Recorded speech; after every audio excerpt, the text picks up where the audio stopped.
It was honestly possibly the best start to this season ever for a rider. Like, it was sick. It's an amazing result. It's an amazing result. And biblical rain rained. It was insane. It was insane. Katy Winton, welcome back to the Downtime podcast. 2 races down, heading into the first year of the Enduro World Cup. How's life with you? Yeah, all good. Great. Thanks, Chris. Yeah, all good. All good. Yeah, I'm stoked, and it's great to be back here and discussing racing again. It's been really exciting. It has been an exciting start to the season. Just for the fans, tell us where you are. Well, I was supposed to be home now, but I am currently in Sydney because my flight got cancelled 2 days ago. So I've had a extended break in a very nice city. So I've been full tourist mode and making the most of the last of some summer vibes before heading back to Scotland. Nice. Oh, you're heading back home now, right? Not heading back to New Zealand. No, I'm going home. Coming home. She's coming home. Yeah. Fantastic. How are you, Just Chris? in time for spring. I'm good, thank you. The weather here has been much nicer the last couple of days. Been out on the bike and enjoying trails that are pretty much perfect at the moment, to be honest. Like, just Hero damp dirt. enough. Yeah, not quite. Well, Hero might be stretching it a bit, but it's pretty good. Yeah, pretty good. Prime conditions. Yeah. That's mint. That's good news. Good. I'm looking forward to some prime condition. Oh yeah, you'll be in luck. Well, let's debrief these first couple of races then. First off, tell us a little bit about what it's like being back, like first race of the season, and obviously maybe a lot hasn't changed, but technically a lot's changed. It's an Enduro World Cup, no more EWS. Everything's changed, but nothing's changed. What was it like being back at the race with everyone? What was the vibe like? Vibe was good, actually. It was still like a real nice vibe with everybody because we're so far away from everything, so it's like still the smaller setup and just like everybody coming together again, and like some new faces and new teams, like the YT pit and everything was huge. And there was it was funny because a lot of them like we've never seen before, and so it was like, oh, look at this whole new team of other people. So that was nice, and just some new faces like on the scene and as mechanics in various different teams as well. So that was cool to come together. And yeah, just the usual first race of the year vibes of everybody being a wee bit on edge, doing their thing to get ready for first World Cup. Yeah, I guess no one knows where everyone else is at, right? No one knows like how the training's gone, how strong people are, how fit they are, how much time they spent on bike setup. Everyone's sort of second guessing, I suppose, at that first race until it all shakes out. Oh yeah, massively. You're kind of just stabbing in the dark and hoping that you come out on top. Amazing. And like we said, there were a lot of changes, but were there many changes for you, like on site, taking part in the race? Did it feel much different? It didn't feel too much different. We were just trying to figure out how we were going to manage the reseeding thing and how that was going to go. It was back to a big enduro day, so that was sick.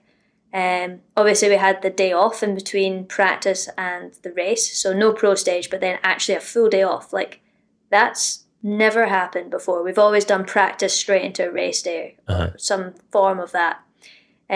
So yeah, that was new, but actually really nice. Quite into that. Mechanics are into it too. They've got more time to sort the bikes out and stuff like that. So, but generally, just felt like another start to the season, which was good. Nice. Yeah. Tell us a bit about that reseeding then, because it's for the final stage, right? And it's based on where you're sitting in the race overall coming into the last stage. Is that right? Yes and no. So now the stages you get points for. Yeah. So you score points throughout the day, and it goes to the top 10 score points. Yeah. And then you're seeded on that, I guess, for the top 10. They'll have points if you've been in that. Anyway, if you've not gotten the top 10 for that, it'll be done on your time, I'm assuming, because you've only got top 10 point time things. So yeah. That was confusing because you would finish and you would have a position, but it wouldn't necessarily be your position for the final stage. Got you. So yeah, we kind of just had to wing it a little bit.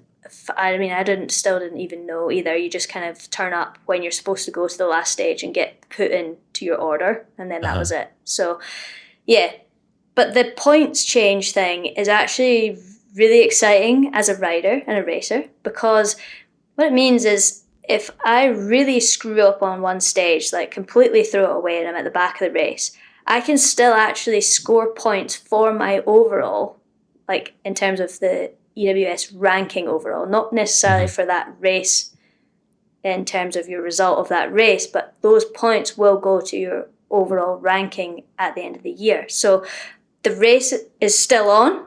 Like before, it would be like, oh, I could try and win a stage, but it would just be for the glory of winning a stage. Whereas now actually really means something. So it's quite an exciting new twist for us. The other thing is as well, you've got Group A and you've got Group B going on in both the men's and the women's. Mm-hmm. Group A in the women's is the top 10. Group B in the men's is the top 30. So, sorry, that was Group A. Did I say Group A? Yeah, that's right. Yeah, Group A is top 30 and men's, top 10 in women's, yeah. Yeah, plus protected riders. So they're in the Group A. But whenever you go to the TAS, so the technical assistance zone, earlier in the race, if you've done well in Group B, so if you are scoring top 10 positions in Group B, you will be moved to Group A in the middle of the race before you're then reseeded at the end of the race. So there's quite a bit going on, which is exciting for us in the moment of racing, because we'll do like 2 or 3 stages and then we'll have people join the Group A. And you're like, they're doing well. Because you might not be looking at results. Often, like, racers won't look at results. They don't want to know what's going on. They're just in the zone, concentrating on what they're doing. But all of a sudden now, it's like halfway through the race, change happens. Oh, there's some people doing well. And then you go away, do a couple of more stages, and then you actually get faced with the reality of your result, plus the points that you're scoring. And then you go right down the hill in the order that you're then in. So it's, as an experience for a racer, it's completely changed. But it's made it really exciting because things are going on. Because usually in Enduro, you're just time trial down every stage, boom, boom, boom, boom. You could not look at the results all day and then find out at the end of the day, and then you're like, oh, okay, cool. Whereas it feels like you're actually, in head-to-head racing, you're in the moment and you're like, oh, I'm there, this is happening. I kind of know where I'm at, and it started to give that kind of feel as a racer, like, oh, things are happening. There's progress. And then it made it really exciting. Which was cool, because I had no idea that would be what would happen with that kind of change. Yeah. So do you get so previously, EWS, you used to get all of your stage start times before the start of the day, so you knew you had to be at the top of these stages at all these times. Do you now only get your stage start times up until the next time you go through the technical assistance zone? Because then your stage starts can change, or? Now that I have experienced this, I know what happens. So you all get your times for the whole day. Group A, because they will get reseeded at the end of the day, get all their times up to the penultimate stage. So if there's 6 stages, they'll get all their times up to stage 5. Yeah. Then they'll have a window for stage 6. So that's when they'll then go to the start-finish zone, get a new time, head up. Group B gets their times for the whole day. So that's all the stages. However, if you then get moved up into Group A, at that time that you go to the technical assistance zone, they come over and they give you a new sticker with your new times. So then you're now with the Group A. They've got an allotted bit of time for riders that get to move up, that get slotted in. And then you go into the whole reseeding scenario at the end of the day as well. Got ya. Well, the organisers have added some work for themselves, but it sounds like a cool change from a rider perspective, like you say. Yeah, excellent. It's very cool. It's very exciting. Cool. Nice. Well, we'll talk a bit about how the points affected some stuff a bit later on. But first off, tell us about Maydena, because sitting here as a fan, watching, everything I could consume from Maydena, it looks mint. I really want to go riding there. It was mint. believe the hype, people. It is really, really good. And there are endless tracks. It was actually possibly the first time, apart from maybe the Tweed Valley and like Whistler maybe, but where you've got such an array of trails that actually you can still ride the location and not ride the racetracks. A little bit carnage. There was some bits that were part of the racetracks that was made exempt so that they could leave the bike park open. Mm-hmm. But there was so much you could ride, and it was awesome to actually get to ride other stuff than just the racetracks. So yeah, I got a real good taste. Actually rode with the Taz Gravity Girls on the Monday. So they actually know where they're going. So they could show us all the sweet trails. So that was absolutely sick. But yeah, it was like, there's something for everyone there. And it is truly epic. We were very lucky it didn't rain. That's all I will say, though. I'm really glad it was dry. The conditions looked pretty special. And it looked like there was quite a bit of line choice. I saw a few bits from, like, I think it was Sven's preview video riding some of the trails. Like, there were quite a lot of bits that were taped fairly wide with a lot of options. Yeah, it was really interesting, actually, because I was trying to find head cams of all the trails. So once that was all released, try and get an idea, because I was going to walk some, because I like getting an idea of where I'm going. So when I come into a race run, I just crack on. And I noticed how much was actually going on down the tracks. And then even when I did end up walking some of them, stage 4, for example, is a downhill track, and it was literally taped as wide as a downhill track. So there was like an array of various different lines that coming into that blind would be really difficult to read and decipher. The other thing with that is on every single stage, it was almost like if you got one bit right, then it would lead you into the next section right and continue on right.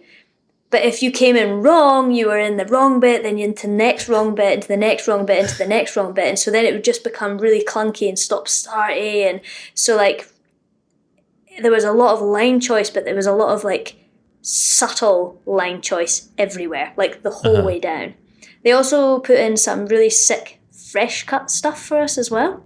Nice. So, yeah, that was really cool. It was, like, full-blown loam, just surfing down these tracks. It was honestly possibly the best start to this season ever for a rider. Like, it was sick. Good work, Maydena. And I'm guessing then with all that sort of line choice available, some level of local knowledge is always going to be valuable, right? I reckon so, because it kind of looked similar everywhere. So knowing where you were, because like the bottom section, a lot of the tracks all came together, although they were on different tracks, it all kind of looked the same.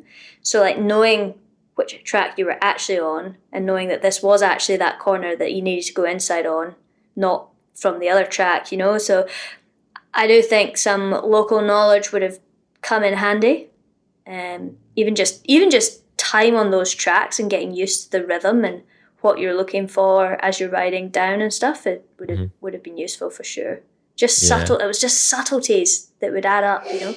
Yeah, I heard Dan Booker say, because obviously Dan built a lot of the trails that I think was involved in the build, knows the area very well, and he was quite openly saying like there was definitely a benefit to knowing the area, but like the way that the tracks were taped, it was a little bit like that final stage at the EWS in Tweed Valley. They'd taken a load of other trails and sort of mashed them together into something. So you knew bits, but then the tape sort of cut across where you weren't expecting it. So there was still an element of challenge, but I guess just knowing the terrain and how the place works has got to help. And ultimately, you can do all the riding before you want, but you still have to pull it off on the day against the world's best. So yeah.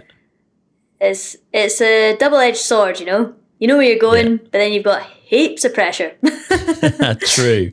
But I get so worth mentioning the Yeti team were out in Tasmania ahead of that block of racing. They spent a chunk of time out there. I think they raced the Trans-Tassie Enduro race and definitely spent a bit of time at some of these venues. What's the general like feeling on the whole? Yeah, I mean, it's not really pre-practice, is it? Because we don't know the stages and they're still riding blind. So they're not taking huge memories, but they're learning the terrain and the style of trail, I guess. Like how do people feel about that? It's a really interesting one because it's like, in one sense, it's good preparation because you can go, you decide your tires, you can figure out your settings, you get an idea of what's going on so you can come in more confident. The other side is enduro's kind of been it's always been, it still is, because we only get one run. It's about that kind of riding on instinct and not fully really knowing where you're going, because it's just about riding bikes downhill, on a big day like you would if you were just going out for a big ride. So because it's come from there, the way that things are moving, for example, the Yeti team go in early and stuff like that, and sort of bringing more professionalism to the scene, kind of, I think still the culture within enduro and sort of the spirit of enduro, if you will, is about like just turning up and riding at the race. I think when there's, personally, I try and stick with, if there's an event at the location where there's going to be a world race, crack on. Everybody can go along to that. It's open to everyone. You can go, you can experience, you can do your testing, whatever. At an event, it's kind of open to everyone. But going there on purpose isn't something personally I would do, but it is good preparation. So it's a really hard way up. But again, like we've said already, it's like you might go and do that, but you've then almost put more pressure on yourself, because now you still have to actually perform on the day. You still actually have to deal with everything else, and you still have to go fast. So you can do all the pre-practice you want, but it doesn't necessarily equal results. Yeah. But yeah. Fair comment. Before we get stuck into talking about how Maydena shook out for everyone else, how did your race go? First time back at a world level race for a wee while. Nice new shiny bike. How was it? I had lovely new pinky red, beautiful fast bike. It was awesome, to be honest, because the trails were so sick. Like, I was just absolutely buzzing on riding my bike. It was quite like scary, intimidating, like all of the emotions you can imagine after taking a year off, to come back and go, okay, well, it's crunch time now. Like, has it worked or has it not? And it took me kind of the whole day to sort of find my feet and try and figure out how to like really push again. And I really felt like I was missing the fitness after being ill so much over the winter. Like just that little chunk on top. But I was stoked on the way I was riding. Like, so happy. I was like, man, I'm like feeling good on the bike. Like, and I'm committing and I'm taking risks. I'm taking some chances. And that's what I couldn't do last year. So to have that is awesome. And you can work on fitness. So just generally having a really positive experience at a race again was mission accomplished, you know? Ace, yeah, you seemed pretty happy in all the coverage that I saw. And actually, quite a few people got in touch to say like that you looked absolutely pinned and fully committed. Like, quite a few people messaged and stuff and was like, Katy looks like she's going really well. So I felt awesome. So thank you, people. I genuinely was so stoked with the way I was riding. I was like, yes, this is mint. And like, that's great. You can build from that and you can build fitness on top of that. But if you've not got that initially, then you've got a lot more work to do. So yeah, that was huge for me. Like, and even as a rider, when you see yourself and you're like, I'm really happy with that. That's a huge moment. Like, because there's always something you're looking at going, what are you doing there? Why am I doing this? But I was like, that looks as good as it feels. Like, I was really, really pleased. So Ace. Yeah, Good way to kick off the year.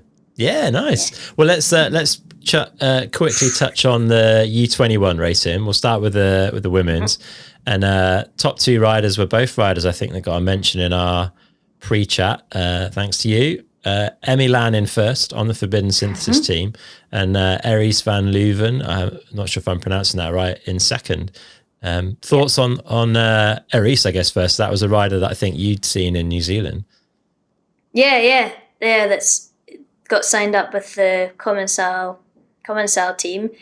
Young rider, really Yeah, young, like but 16 or absolutely something, pinned. right? Yeah. So pinned. So that was really exciting to see her. She won 2 of the stages as well, which is sick. So it was a good battle between her and Emmy for sure. And like stoked to see Emmy with a strong start to the year as well, adding to the Forbidden team being number 1, which is amazing. Like that team started like 2021. And they've just built, and then boof, World Cup, first team. Yeah. So, Not even been really a bike strong. company for that long, really, to be fair. Like, pretty new. Yeah. Good effort. So, real good from those girls.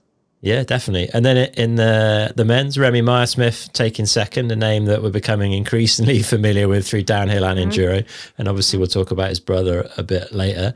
And then Sasha Kim, who I'd not heard of and I've not been able to find out a huge amount about, but a young Aussie rider who has had a pretty good start to the season. Really good start to the season. I don't really know much about him either. I'm not sure whether he is working at the Medina Bike Park. I heard there was a young kid. This could be... Please, people, can confirm? Tell us about Sasha Kim. Let us know. Let us know, because Remy was on fire last season. Yeah. Like, absolutely on fire. So to come in and win is incredible. Like, really, really awesome. So, yeah. It's an exciting time for the under-21s. They are seriously pushing pace. Yeah, the times were pretty insane, to be fair. I think Sasha's time was only like 25 seconds off the winning time in the elite men's, over 30 minutes, which is kind of wild. He would have been 6th. Mental, huh? Yeah, he would have been 6th. That's mental. Insane. Yeah. Another Aussie in the top 10. Yeah, the Aussies are making a fair, strong crew at the moment. And let's talk about that men's result then, because we gave some predictions for the season, which might still pan out, but we gave some predictions in our pre-show, and I don't think we really touched on the top 5 particularly. And I know. We'll start with Troy Brosnan. It's cool to see Troy showing up to an Enduro World Cup. I think he's done 1 or 2 in the past, but always good to see some, arguably one of the most consistent racers in the world ever from downhill come and have a go. Yeah, and it was awesome watching clips of him riding and stuff on the tracks that we were racing as well. Just like, he's an amazing rider to watch. So it was really cool to have him there. And he was killing it. And he just had a crash on 5 that just dropped him back a wee bit more. But my goodness, force to be reckoned with on any form of bike, I think. Yeah, definitely. Be interesting to see if we see him any more. And then, Forbidden Synthesis team coming in strong again, taking 4th and 3rd with Reese Werner in 4th, Connor Farron in 3rd. Connor's been dabbling a bit more into EWS in the past and trying to work out, what it takes. Also a very good downhill rider. But it's cool to see clearly that team and that bike working well. Yeah, and I really think that Reese Werner's the absolute standout performance of the males, apart from all the Aussies. I mean, that was incredible. But Reese Werner just in there, in amongst them all, like that's really, really a standout performance for me. Like he's been there the whole time. He's been chipping away. He's always just been there. So to start the season like that, what a great start and a good confidence boost coming into the season. 100% for sure. And then, Dan Booker, someone who knows the area very well and definitely made that count. A rider that is super chill. I met him briefly in Tweed Valley. Super nice guy. Seems to be very laid back and relaxed about life. Cool to see him take a second place. A few people got in touch actually after the podcast and were like, watch out for Dan Booker. And, I know. I feel silly that we didn't mention him, because it was like, of course, Dan Booker.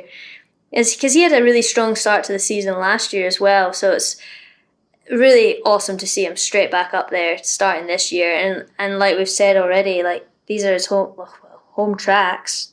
Like you've still got to actually perform on the day. So to pull that off and be as consistent as he was, coming out the start gate, winning stage 1, that definitely helps. But then you got to carry it all day. So yeah, a really amazing performance from him. Definitely, and yeah, good way to start the season. And then Luke Myersmith taking first place. I think I'm right in saying he's Aussie national champion fairly recently. I'd have to double check that. Downhill. But yeah, in downhill, yeah. A force to be reckoned with in both disciplines. But I was still surprised to see him at the top of the timesheets. I don't really know why, but it wasn't what I expected. It's a cool result. It's an amazing result. It's an amazing result. And it was like, this is the thing as well, now that we get reseeded before that last stage. It was exciting waiting for him to come down to be like, is he going to be able to do it? You know, he's raced all day. He's at the top, you know, he's leading. Like, is he gonna do it? So yeah, it was sick being at the bottom and being like, he's actually done it. That's insane. Possibly the first win for a giant bike in Enduro. Ooh, interesting. Could well be. Yeah, I can't think of any. We'll have to dig back, but yeah, could be. Did Borelli ever win one? Did Borelli win one when he was on I giant? don't think he ever took a win. I think he's had some podiums. Yeah, but I don't think he ever took a win. So potentially. Fact check us, people. Well, yeah, let us know. Interesting. Yeah, so a real shake-up to that top 5. I guess worth mentioning some of the usual suspects. 7th position for Richie Rude. Not a bad performance there. I'm sure I won't be stoked on the result, but not bad. Eddie in 8th always seems to be able to stick himself in the top 10, if not a little bit higher. Really strong performance from him. Yeah, good season opener. And then Jesse Melamed had a relatively good day out, but a couple of moments, one of which became probably the viral hit of the race with his unintentional whip off that step down. That's just strong, right? To hold on to that. Defying physics, that man. Like, he was fully sideways when he landed with his bike on the ground. He was sideways. And then somehow rode out of it. I was just like, how has that even happened? How has it even happened? We definitely had a good, solid glimpse of old Jesse in this race, for sure. There was a lot of getting real loose. So, yeah, that was impressive. It's good. And he also had crashed and hit a tree and killed his, looked like he smashed his leg off his bike in the tree and stuff as well. Yeah. Practice or the race at some point. Anyway, he posted about that. Yeah. And it looked like a hard crash. It's like, he's a beast. Some man. Yeah. And Jack Moore a little bit further down the timesheets coming back from that broken hand earlier in the season. Do you think there's any element in these results of like an overall approach versus a single round approach? So riders like Richie, Jesse, Jack are probably more focused on the overall, maybe a little less inclined to go ham and take a massive risk, especially at the opening round of the year, whereas other riders perhaps are more like, right, here's my chance to go win this. I know these tracks, or I know this place quite well. I'm going to let rip and take some risks. Do you think that could play into it, or do you think it's just the nature of what went on? Potentially, but I think I just don't see those guys doing that because it's the first one as well. You've got absolutely nothing to lose. You know, you've not got a couple of results in the bag, and you're leading the series, and you need to be smart. It's like you can go all out. I do not know what happened with that. Whether it was a misjudgment in the pace, whether it was all those subtleties of lines. But I mean, I don't know how much Luke Myersmith rides in Medina, you know what I mean? So it's really hard to know what it would have been. The other performance I wanted to highlight as well was Ryan Gilchrist, who's just moved up from under 21, signed with Yeti for e-biking, and then just punts out a 6th. Casually. And he's great. Like, I've chatted with him a few times, and he's one of these young riders that's just nailing it. Like, he's a really good athlete and also good at all the social media and everything like that. So it's great to see the sort of third thing coming in of a really good result in the elite field. So yes, he's going to be one to watch for the future, for sure. Yeah. So do you know if we'll see him at more enduro rounds, or is he just going to be focusing on E stuff once that gets going? Yeah, I think he'll just have to focus on the E stuff, but I'm not sure how the calendar links up if all of them have E's on them now. I don't Yeah, I know. don't know. But it could be Not good to sure. see him in the e-bike, like he's a fit guy. So Yeah. Yeah, if you can stick down dominating sixth against that field, then you can't be doing too bad. Yeah. yeah. Interesting. Yeah, All right, we'll let's see. move on to the women's. This was a little bit Please. more like what we might expect to see, but still probably not quite what we would have predicted. But I think something we probably would have put some money on is Isabeau taking the win, and she did pretty convincingly with nearly a 10-second gap to Morgan in second. That's a great way to open your season, huh? Yeah, I was thinking that was actually quite close, 10 seconds, but yeah.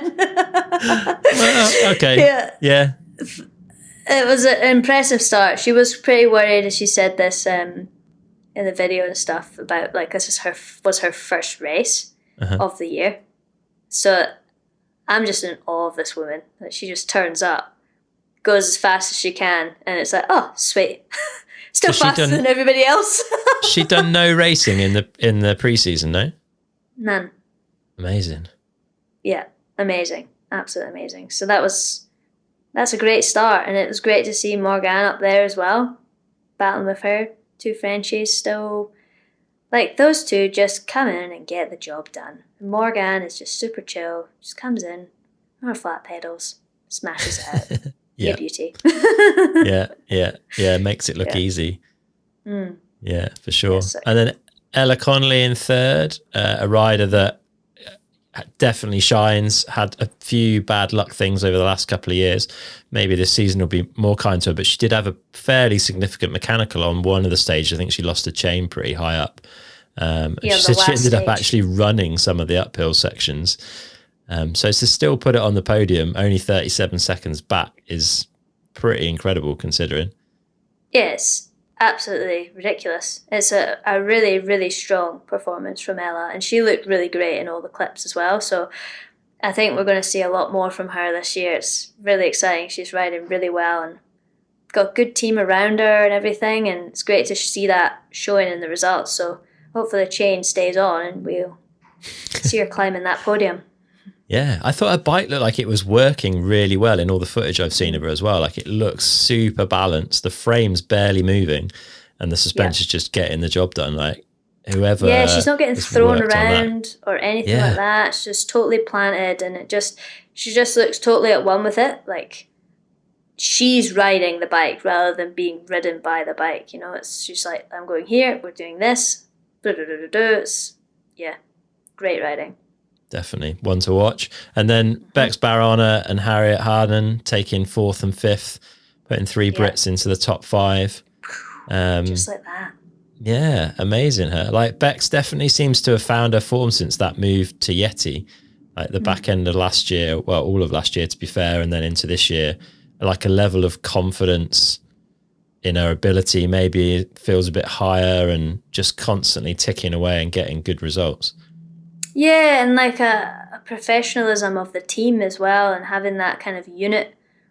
And I guess the vibe just must be working. Like, all of that's just really clicked into place for her, and she's just figured out how to access her full potential, and it's showing, like, consistently all last year and straight into this year as well. So it's, for these three Brits, very exciting. They're tussling together.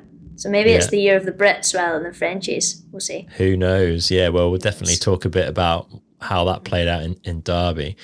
Before we do that, Valley Hole turned up for the first couple of rounds. Pretty cool to have the downhill world champion show up for a bit of Enduro World Cup as well. Well, how was it having Valley involved? And then, like, thoughts on her performance, like 2 stage wins? It was sick. Well, I was riding around with her because she started just in front of me. So it's pretty sick, like, watching at the start of the first stage and just watching a champion at work, and just being like, what do you do? Because you do have to do this at the top of a downhill race. So what's her routine? What's she up to? And seeing, like, that first stage was so gnarly because, first of all, it was freezing. It was so cold. We were all cold. I did everything I possibly could to be warm. As soon as I started moving through the air, my arms were freezing. So your bike's cold, everything's cold. The ground was slightly slick. It was riding quite different to the other day. So you're dealing with all of that as well, and she still comes out right on the money on that first stage, and then just carries it on until she takes a massive stack. So like, really impressive performance just to come in and do all the pedaling, which she doesn't like, and really smash it out.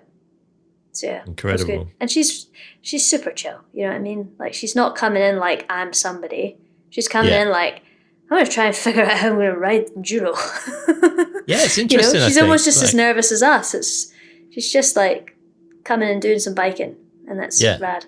Yeah, it's unusual, I would say, to see someone in her position, like quite young, still a lot left to tick off in the downhill world, even though she's, you know, won and overall won world champs. It seems crazy, but I think there's a lot more to come from Vali.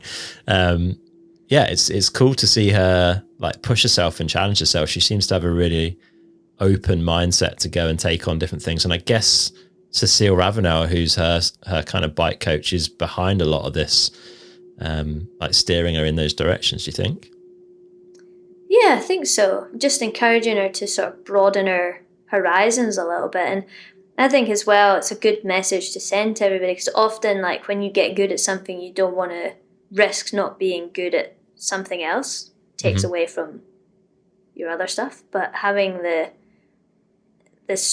courage just to be like, cool, I'm just going to give it a go and see what it, and it doesn't actually change the fact that she's Valley Hot. You know what I mean? Nobody cares how she gets on an enduro. Like, it's like, yeah, we all still think you're totally rad because you're a world champ downhill racer. However good you are or not at enduro doesn't actually matter.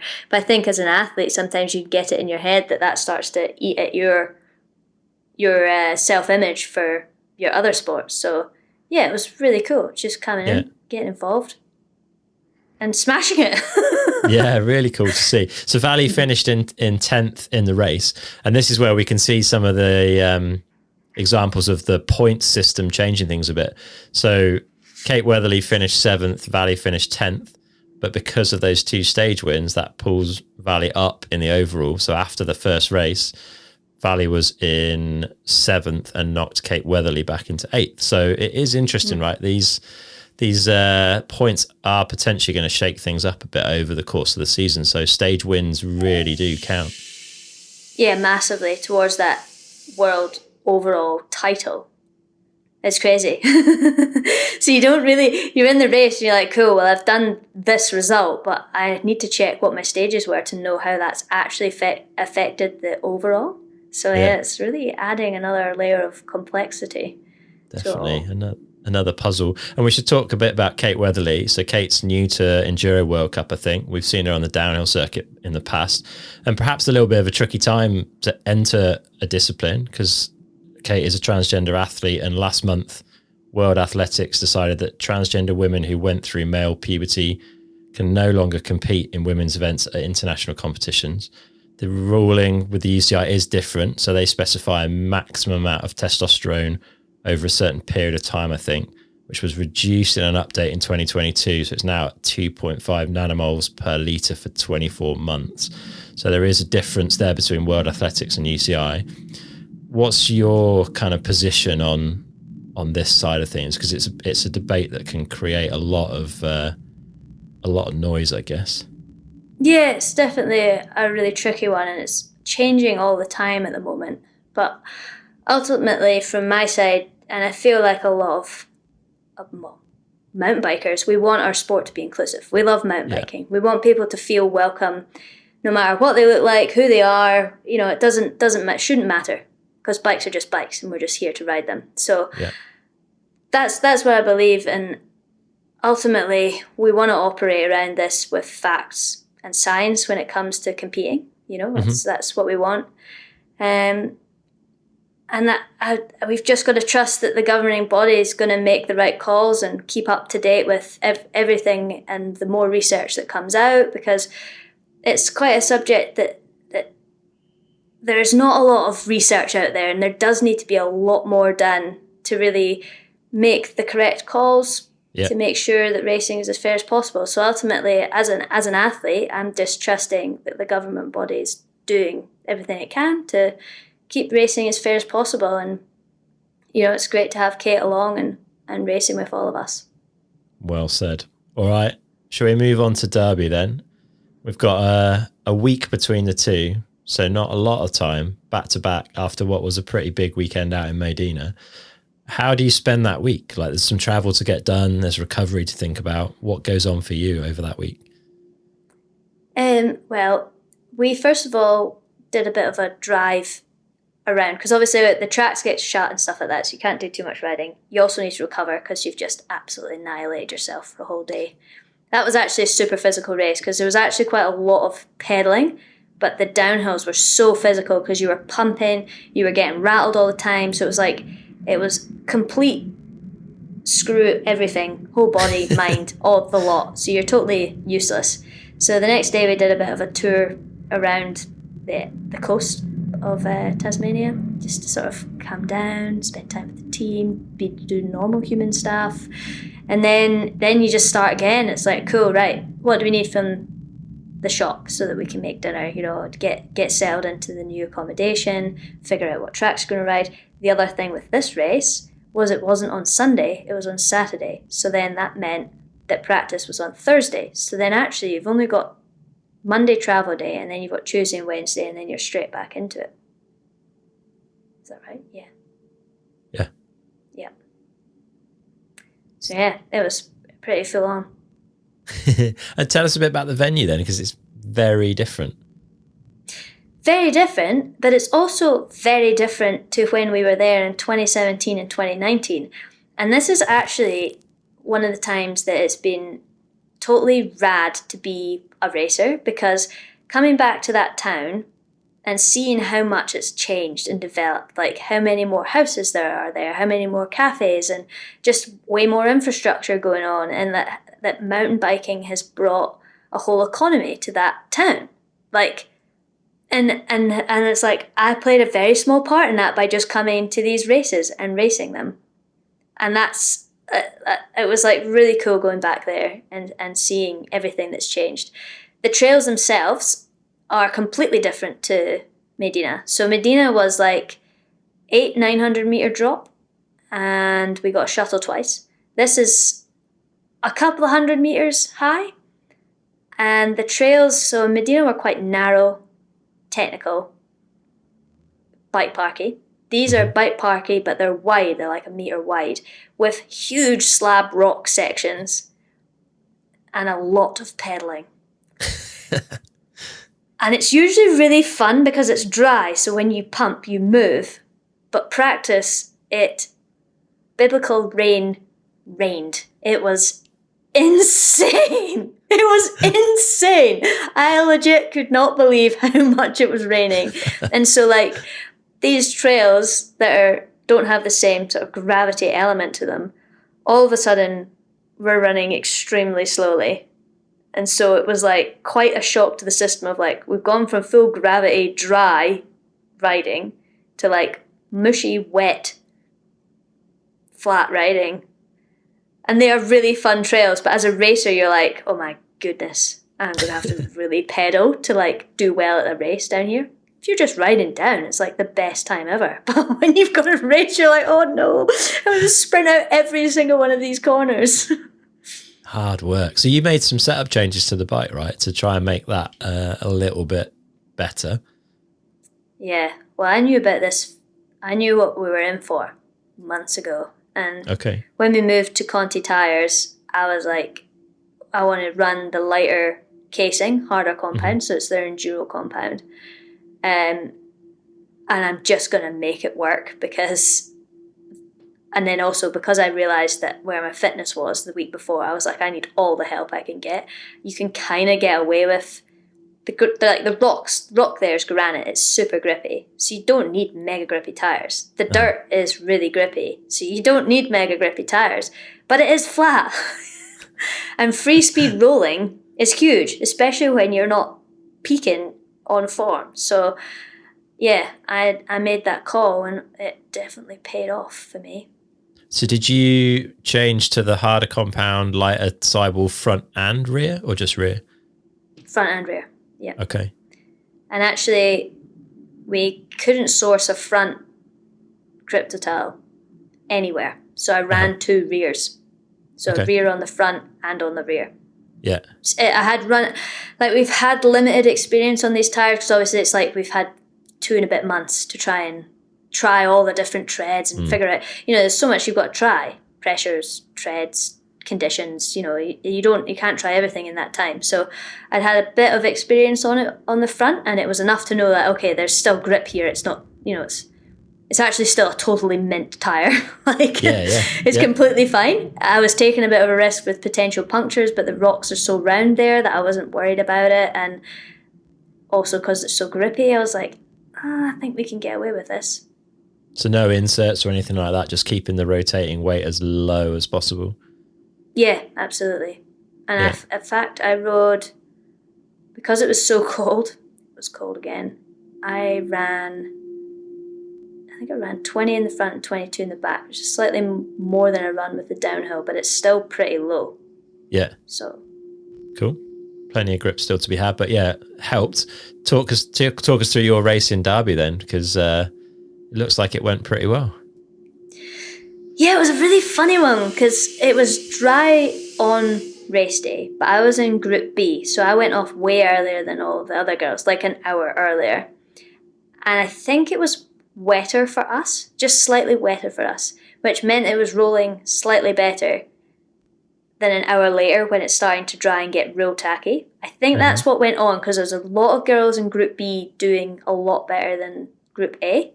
Which didn't really make much sense, and that's the only thing I could kind of figure out. But I mean, all of us finished stage 1 and we were like, that was awful. Because it was running slow and there was like an uphill in the middle of it and we just had to pedal all the way down. We were just like, wow, that was savage. And then my head was down. I did those first 3 stages and I was coming back into the pit and I was like, oh boys, like to the mechanic who the day before just stripped my whole bike and made it absolutely mint. And I was just like, I'm just ruining it. There's no point here. And they were just like, can we tell you how you're getting on? I was like, yeah, tell me how I'm getting on. And they were like, you're doing really well. You're doing really well. You're supposed to like top 10 stages, all this. I was like, no way. I was like, well, it feels awful. And that's why I think the thing was that race, especially those first 3 stages did just feel awful. Like they were just that little bit soggy. You had to put in a lot more effort than you kind of wanted to. You weren't moving. It didn't give you a good feeling. You had to really push, and it didn't feel like it was for anything. And I think that was a huge part of the race because if you're in Group A, you've had a good race the week before, and then you come down and then you're not even getting good first stage results and stuff like that. Your head's going to drop massively immediately because you're like, oh man. Because that sets the tone for the whole day unless you can turn it around. Luckily, I got a nice boost because I got put into Group A. But everybody else is like, oh, man. And then you're not getting good feedback from the trails because you're having to work so hard, not realising that actually it's the same for everybody. Everybody's having a really hard time having to work really hard. The saving grace was that the crowds were amazing. Like, in both Maydena and in Derby, the people showed up and they were just loving it. And so, like, we're putting all this work in and suffering so hard, but everybody is absolutely loving it, that you're still vibing anyway, it really, really made the event. So it was a sick day out. Biggest crowd yet at an Enduro, do you think? Oh, I don't know. Ireland back in 17 and 16 is still ridiculous how many people were there for that. But for sure, like in a tiny little island in Tasmania when there's a lot of other events going on, it's a solid mountain bike contingent coming out. So, it's a good sign that the sport's healthy, right? If people are coming out to watch it. Yeah, absolutely. Ace. All right, let's talk about some of the other results. And your mate Eris van Leuven took a victory in Derby. I know. How cool is that? Absolutely amazing. And she won every stage. Clean sheet. Which we now know is massive for points. Yeah. Because they still get points. They just only get them for the top 5.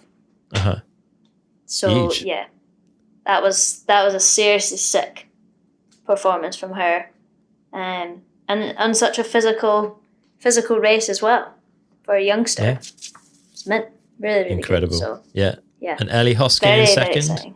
exciting. Another young Canadian rider. Yeah, a Don't know much casual about Ellie. minute and a half behind. Yeah.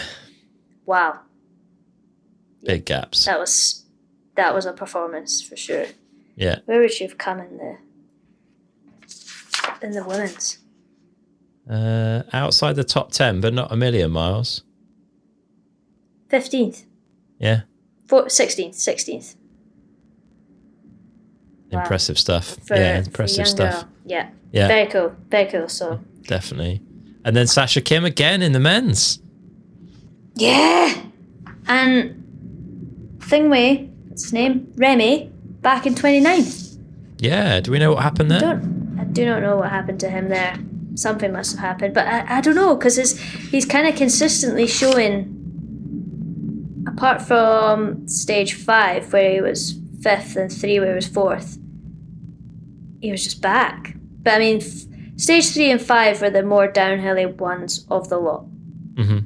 So who knows what happened. It depends whether, because I think Luke had the flu, so whether he's picking up a bit of that as well or not, or maybe they were both suffering. Yeah. So, and then Cooper Lowe, another Aussie in second.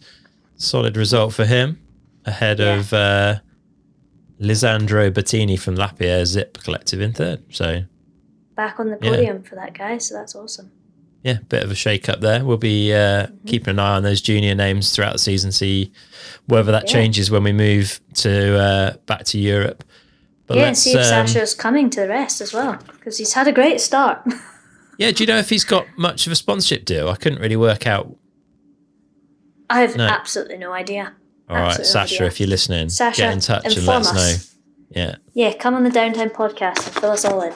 There we go. All right. Let's talk about the women's then, because it got muddy and the Brits shone. They shone pretty well the week before, but they shone really well in Derby. Another win for Bex. Yeah. Incredible. Awesome. Absolutely awesome.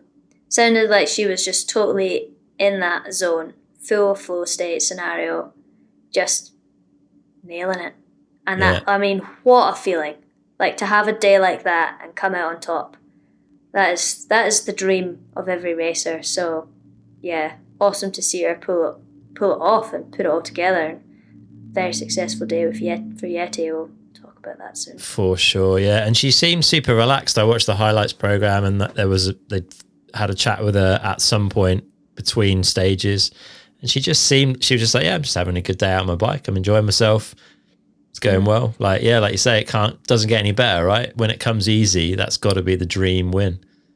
Absolutely, because then you're just doing it because it's just happening, and it's not a problem. Nothing's a problem, and you're so unfazed by everything. Like that's robustness on her part as well, to just be that solid on every level. Like, it's so hard as a racer to have all the pieces of the puzzle together at one point.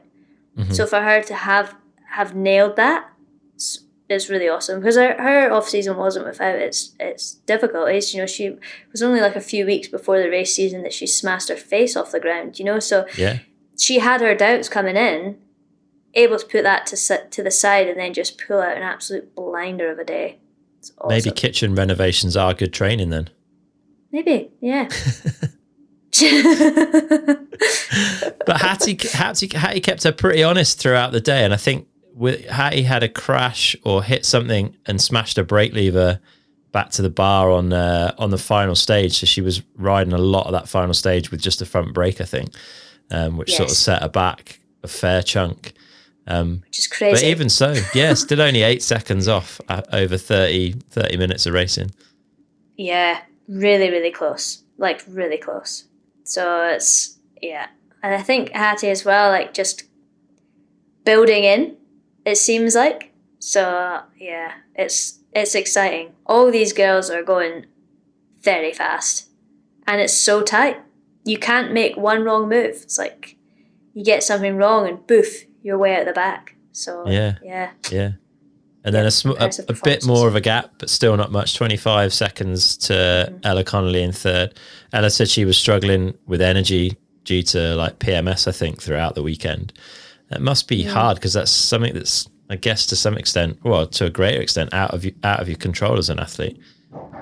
Yeah, pretty much completely out of your control, and you're kind of just at mercy of it as well. Everybody's completely different on how it affects you, and so it's really tricky. And also, like, it only seems to be now, certainly for me in the last couple of years, learning about women's physiology and actually tracking your cycle and knowing when you're having good and bad days, and knowing when, at what point in your cycle that you're at your best. And you're really just at the mercy of your hormones, and it's really quite savage. And so I think it's great that Ella spoke about that, said, look, this is a thing that's going on, because it normalizes it for the rest of us, you know. And I would encourage any females listening, even males, and especially any male coaches, to be checking out Dr. Stacey Sims and getting involved with her research, because she is sort of spearheading women's physiology and as an athlete, for athletic performance, but then also into menopause and everything, and how to manage that too. So there's so much really, really interesting information on how to actually work with your cycle, learn about yourself. And it's made a big difference to me, because I know, like, I'll have this weird off day, completely lose my mojo, not be able to ride. And I'll be like, what is going on? And before, I would have just been like, I can't ride, that's it, I've lost it, I can't stand, it's over, you know. Then I'll look at my tracker and I'll be like, oh, that's bang on the same time every single time, it's just that particular day. And then you go, okay, cool, carry on. So yeah, there's a lot of really interesting stuff out there. Dr. Stacey Sims, check her out. Okay. Yeah, send me a link stuff. and I'll stick it in the show notes so people can find it nice and easily. She's totally onto it. It's really interesting. Interesting. Well, and they say, championships are won on your off days. Maybe that's one of those results that Ella's going to rely on towards the end of the year when we're looking at the overall battle. Certainly it's something that Isabeau is going to be looking at as well. And fourth place, only 48 seconds back. She had quite a rough run with a practice injury to her leg, I think. Yeah, calf. Yeah. This woman, I really love Isabeau. I think she's absolutely awesome. She is the epitome of grit and resilience, and just an absolute champion, and exactly as you say, the championships are won on your bad day, and if that's her bad day and it's fourth, wow, that's absolutely awesome. So I was really stoked to see her straight back, like right up there still, even with that kind of injury, because it was so peddly. You kind of really need your calf, So she was really happy as well. Like, she just was trying to be in the top 10 to save some points, because now it's all about points. So she was over the moon to be fourth. Like, absolutely awesome. Yeah, strong performance. And a couple of strong performances from riders we've probably not heard much from in the past, sitting on the result sheets with no official teams next to them. The first of those is Barbara Prudkova, a Czech ex-cross-country rider, I think. Do you know much about Barbara? No, she was on the scene last year, but I didn't meet her because I wasn't there. And I met her this year. Absolutely smashing it. And it's absolutely awesome. So I was just checking out some of her Instagram to just see what she's about and stuff like that. And she's posted about having really bad abdominal pain when she does intervals over 15 minutes. Okay. And that's what's taken her out of cross country. So she's obviously found her way into enduro and seems to be having a much less painful time, which is brilliant. And she's killing it. Yeah, she's clearly got the technical skills. Absolutely. So it's like, I can just imagine being in that situation and just being like, I can't do the sport that I love. And then just re-finding that love with enduro and being like, but now I can do it without the pain. And she's killing it. So that's really exciting. She did post some good results last year. I think she was just outside the top 10 and in the top 10 one or two of the rounds. So like, strong from the get-go. Like, last year was her first season enduro. and now she's straight back here with that 6th position. Good work in Derby. So yeah. And really this exciting. is, this is a similar path to the one that Hattie took, right? Coming from a cross-country background and then working out how enduro works and doing pretty well at it. So be interesting to keep an eye on Barbara and see how she gets on. And then the other rider on that list in 7th place was Leanna Curtis, who I think has a bit of support from Yeti. I'm not quite sure what the setup is there. Not really. It's really amazing. I spoke to her as well because we were both pals in the Group B, and then we were the 2 upgraded to Group A. So I was chatting with her. Absolutely lovely. Came from BMX. Discovered mountain biking. Absolutely loves it. Unfortunately, 2 weeks before the season, got all her bikes stolen. No. All of them stolen. Yes. All of them stolen. Very stressful. Then I think, if I read it correctly, that she got a bike from a bike shop. So she's got the Yeti again. But, just got on the bike, the week, just for the race. So, not her bike, just a borrowed bike, slightly different size to the bike she had before. Just jumps on it. Absolutely obliterates it. Because she did a strong performance in Medina as well, and then just fully backs it up with a 7th place. Seriously impressive. She didn't even practice the last stage. Really? Yeah. Just rides it. Very exciting rider, and I think we're going to see a lot more from her. So hopefully we'll see her out there and getting some more support. Yeah, definitely. That's a serious result. The depth of field in the women's is insane at the moment. Like I was saying, you can't put a foot wrong, otherwise you're panted out. So to be able to just jump straight into the mix of that, on a bike you don't even know. Yeah. Impressive. Yes. Yeah. Yep. Let's talk about a couple of riders briefly that maybe haven't had the start to the season that they'd want. ALN is a rider that we were hoping for the best from, waiting for the results. It's not quite gone her way yet so far this season. Any insight there? No, really, really tough one.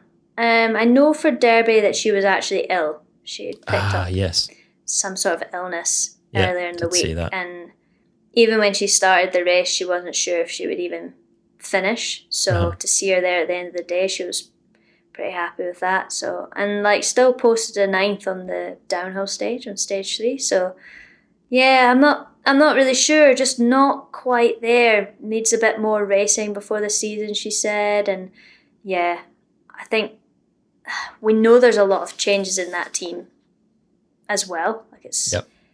You can't quantify how much that can take out of you as a rider and your performance to deal with just a different environment, different people, and you've got to figure out so much. And yeah, it's definitely been a tough start for her for sure. At least when you're dealing with all that and you still post good results, you can kind of keep it going. But when it compiles like that, it's really, really rough. So she's good. She'll have 2 months to get organised and get sorted, and I wouldn't count her out yet for sure. She'll definitely be back. She is a fierce competitor. She'll very talented rider. Yeah, be good to see.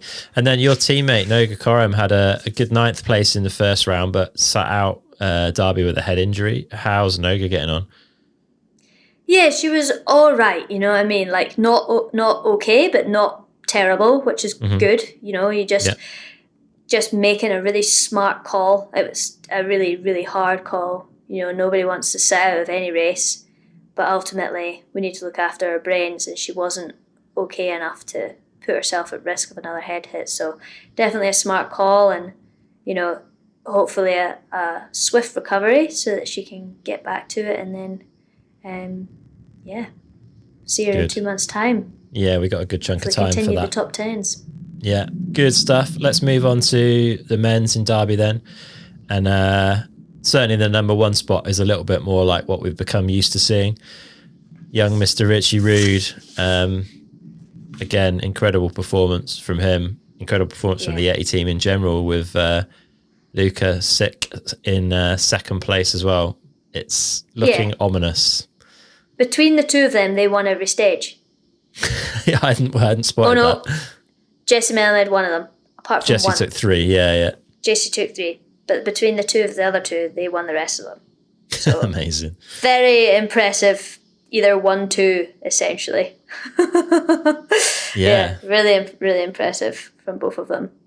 So, yeah, a really strong start. I can imagine that Richie wasn't that happy about getting beat the week before, so... I heard him in an interview with Sven in the Misspent Summers podcast thing saying, sort of playing it down and saying that he was all right with that, I think. But yeah, it's not what you want, is it? He's clearly like sitting in that number 1 position for the men on that team, and I'm assuming that's where he wants to stay, but it looks like he's got a battle on his hands. Yeah, it's really exciting. It's been a while. Like, I think Casper was going to be a leveler for Richie as well. Like, it was exciting to see where he could be, but never really got to show us what he had. So now he's got a real teammate, and when you've got that kind of thing going on in a team, you're just pushing each other all the time. So it's exciting for both of them, you know? Really exciting. Yeah, and Jesse putting himself into a good 3rd place. I think he was pretty happy with that. I heard him say that he was stoked on it, and he didn't think that he could trouble the top 2. Like, he didn't know where the speed was to do that, which is pretty scary in itself, right? Because Jesse's definitely had the mark of those riders in the past. So like you say, maybe that those 2 pushing each other really has elevated to something even beyond what Jesse can turn on. Yeah, absolutely. And he was a wee bit far off for this. But I just think Jesse's performance is pretty impressive to do all the changes that he did all winter and then just turn up. And then he was saying that before the season, like just before he flew out, it was like we got another batch of bad weather out there. So it's like that's playing into like, oh gosh, have I had enough bike time, blah blah blah. I've also changed everything on my bike. So like to nearly die and then not die in the first race, and then to come back and pull a 3rd, I think he's off to a really great start with the Canyon setup. So yeah, pretty exciting. Impressive from Jesse's perspective, but also from everyone who supported him to get to that point, to get the bike ready, to get everything set up, to get him tuned in on all the suspension and the product. Like, that's a fair effort from Canyon, SRAM, and Jesse to get on top of it. So yeah, it's rare to see a rider make a big change as big as that and get straight back on the pace. So that's cool. Another rider that was good to see back on the pace, Jack Moyer, 4th place. Saw him ride into a rock on, I think it was stage 5, which must have cost him a little bit of time. So he had to get off and push, keep his cursing his rookie mistakes. Yeah, but cool to see, right? We were wondering whether that hand was going to hold him back, but seems to have found his form, and he was pretty close to Jesse in the grand scheme. Yeah, I think this was a lot less demanding on the upper body this particular race, so hopefully. Potentially could have been a bit nicer on his hands. You know, there was bigger impacts, but less often. Yeah. So that maybe allowed him to come back a little bit more. But yeah, it's great to see him straight back up after the week before. You know, like you got to turn that result around, accept where you are, but then push for more. So yeah, it's good. Yeah. Back in the top, and the vibe in that YT mod pit seems pretty good, all things told. Texie had a good race, I think, and like they seem to be keeping it upbeat and working their way up the timesheets. Have you been watching the Moi Moi TV? Yeah, it's good, eh? Now that he's got someone funny.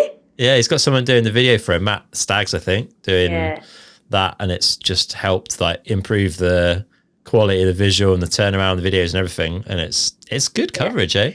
And they're funny. Those two together are funny. Texie and Jack are funny together when Jack's being German and Texie's being Jack. It's really that's good. That's what you want, you know. It's like bike racing is just bike riding at the end of the day, and you just want to be having fun. So if you've got that kind of vibe in the team, it makes a hell of a difference, you know. It's just a good time. Yeah, they are having good times for sure. Martin Mays sliding it into 5th again. A rider that we expect to see at the top.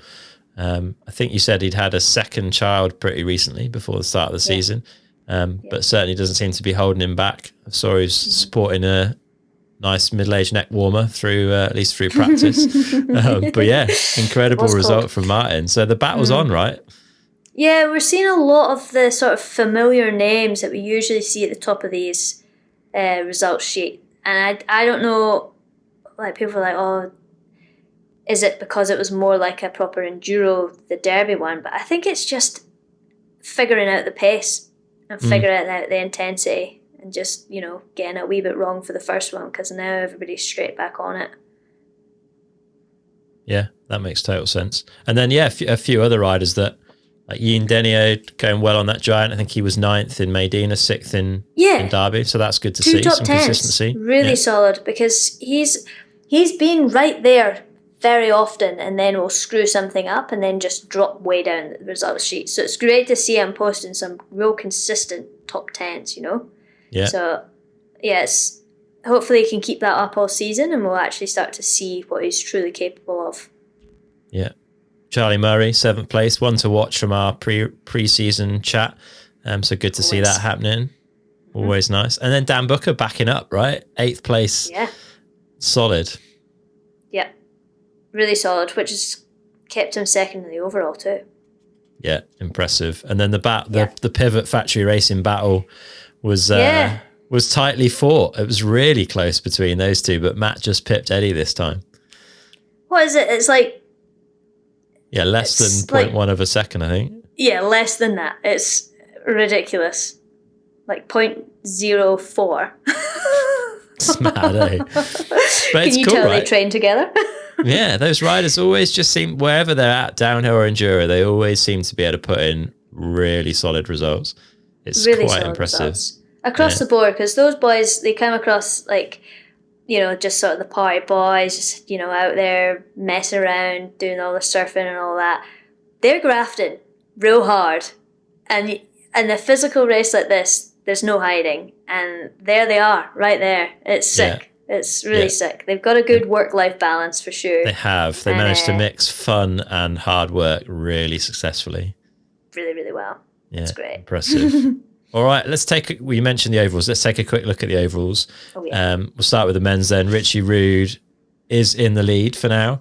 Round about 80 points clear, a bit less than 80 points clear of Dan Booker. But yeah, solid work from Dan, and Luke's still hanging on to 3rd as well. And Luke's moving up to 4th, Jesse in 5th.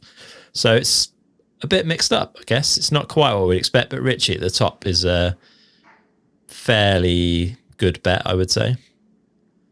Yeah, fairly good bet. And it's just, like, it's so uncertain now because it's like, yeah, you can win races, but unless, like, somebody else could win a lot of stages and take a lot of points off you as well. So it's like, so many other ways to move up that overall result sheet. So it's going to be really interesting to see how it changes as we progress through the season and who does what and how those stage times actually affect it.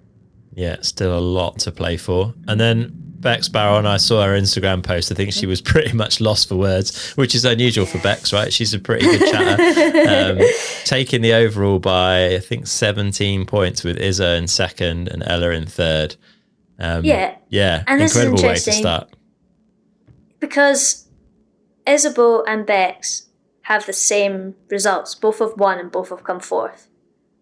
Okay, yeah. But there's 17 points difference. Yeah. Just from the new system. Yeah. Wow. There you go. Interesting. It's happening already. Yeah. So last year they'd have been on the same points, right? They'd have been equal. Yeah. And because I was like, oh yeah, sweet. So that's just because Bex won the most recent round. That's why she's won it. And then I was like, no, it'll be to do with the stage points. Yeah. So there you go. Yeah. Yeah. Interesting. Yeah, I hadn't thought about how much that might shake things up, but yeah, it's already starting to play in. Excellent. We have got a lot more racing and some exciting stuff coming. But yeah, a big gap now, right? What do you do? 2 months off, just on the beach, right? On the beach, that's me for 2 months. I think me, like a lot of riders, are taking a week off this week just to, once we get back into our time zones, if I ever make it back. Just to chill out, reset, give the body some time to just come down, because those first 2 are so intense. You've got a lot of emotion, a lot of everything going on, and then you need to come down, allow the body to recover, re-regulate, and then crack back into it. I think this is the time where we'll see a lot of riders, you've done these 2 races, you review what's happened, where your weaknesses are, and what you need to work on, and then do something about it. And for a change, we've actually got a lot of time to do something about it, so we can be effective with that and mix it up some more. Interesting. A busy time. Well, thanks for taking the time to sit down and chat all things Enduro World Cup. It's been a wicked start to the season. Great to see the vast majority of people fit and healthy and going for it. Cool to see you back at the races. And yeah, maybe we can chat again in a few more races time and see how the season's panning out. Yeah, I'd love that. That'd be awesome. Thanks for having me on. And keen to hear from the people. If you want more, tell us. Yeah, let us know your thoughts. And also, if you're Sasha Kim, get in touch and tell us more about you. Yes! We want to know. Tell us about you. Good stuff. Well, safe travels back. Hopefully you actually get a flight home tomorrow, is it now? Thanks. Yep, I hope so. Bright and early in the morning. That'll be me. Good stuff. En route. All right, safe travels and enjoy Scotland. Yeah, take care, Chris. Thanks very much. All right.